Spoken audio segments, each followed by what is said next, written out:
زما بالښت یې نن ډېره دوایي ولیده، هغې د خپلو ستمونو تباهي ولیده. پروازه زړونه رانه ورک دي او خبره هم نه یو، مونږ د ښکلو د لاسونو صفایي ولیده. غږ در ځینو په یارانو سلامونه وایه، زه لږ راګیر یم د وطن لارې ګودرې بندي، او دا د جمعې مسلمانان 12 بجې تلي دي. زما اوس ډېر ضروري کار دی او دفتر یې بند دي.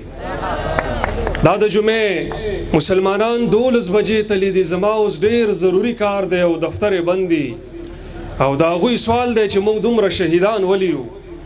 ډېر ښه جواب دی، خو ما باندې خبرې بند دي. د هغوی سوال دی چې موږ دومره شهیدان ولې یو؟ ډېر ښه جواب دی، خو ما باندې خبرې بند دي. او په دې منځ کې لیاقت صاحب په نوم باندې یو دوه شعر ویمه چې دی حق لري. دغه شعرونه ستاسو په نوم چې په کلي کور کې د جرګې او د لار یو سړی وي، خبرې ډېر سړي کوي خو د کار یو سړی وي. په خاندان کې ترې زامن او لمسي ډېر پاتې شي، خو چې ځای نیسي د نیکه یا د پلار یو سړی وي. حجره کې 200 کسان وي په یو کلي کې، خو چې ورسره وي د خبرو اختیار یو سړی وي.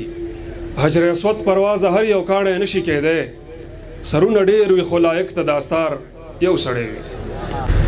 نور پکې هیڅ قسم کمی د زناور نشته، خو د دې بعضې خلکو صرف ښکر نشته. نور پکې هیڅ قسم کمی د زناور نشته، خو د دې بعضې خلکو صرف ښکر نشته. د کام ملک وایي خطره د ورونه پورې ساتئ، دی څه خبر دی چې زمونږ په کور کې ور نشته. د کام ملک وایي خطره د ورونه پورې ساتئ، دی څه خبر دی چې زمونږ په کور کې ور نشته. او د ملک لورې زه په داسې مینه څه کومه، ته په ډالرو رضا کېږې او ډالر نشته. د ملک لورې زه په داسې مینه څه کومه، ته په ډالرو رضا کېږې او ډالر نشته. د دې محفل نه دا اندازه ولګېده چې کوم د جنکو شعرونه وي نو هغه په تاسو باندې ښه لګي. نور چې کوم د داسې زه څه نه وینم، ځکه چې د ملګرو د داد نه پته لګي چې چېرته هم د جنۍ ذکر وشي یا د هلک، نو په هغه باندې تاسو داد ورکوئ. نو زه به هم یو دوه شعر ورته ووایم چې قسم په خدای چې مې رښتیا ورپسې زړه خوږېږي، د بچو مور شوه خو زما ورپسې زړه خوږېږي. دا وګوره که قسم په خدای چې مې رښتیا ورپسې زړه خوږېږي، د بچو مور شوه خو زما ورپسې زړه خوږېږي. کلونه وشو چې بل چاته واده شوي ده، خو کلونه وشو چې زما ورپسې زړه خوږېږي.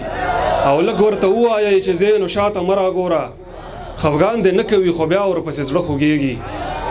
په دې دوو شعرونو اجازت غواړم چې خدایا چې کعبه دې محترمه جوړه کړې ده، خدایا دا دنیا دې څومره سمه جوړه کړې ده، او هغه د ماکه کې چې ماشومه ژوندی پاتې وه، راشئ د هغې نه خلکو ډمه جوړه کړې ده.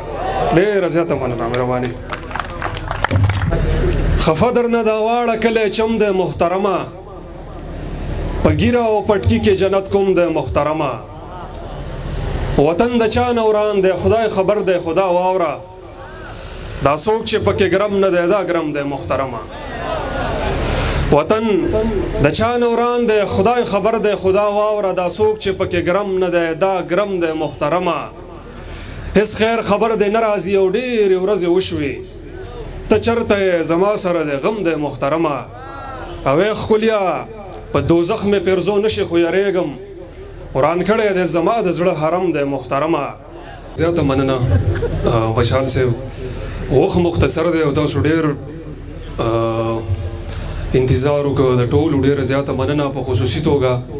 او ډومبی د مشر حاجي صاحب لیاقت صاحب ډېره زیاته مننه چې دومره لوی کوشش یې کړی دی، دومره خلک یې رایوځای کړي دي. لیوال صاحب ته ډېره مبارکي وایم په کتاب باندې، دا ډېر لوی کار دی او الله دې وکړي چې دا بختور شي او دغسې دوام ورکړي.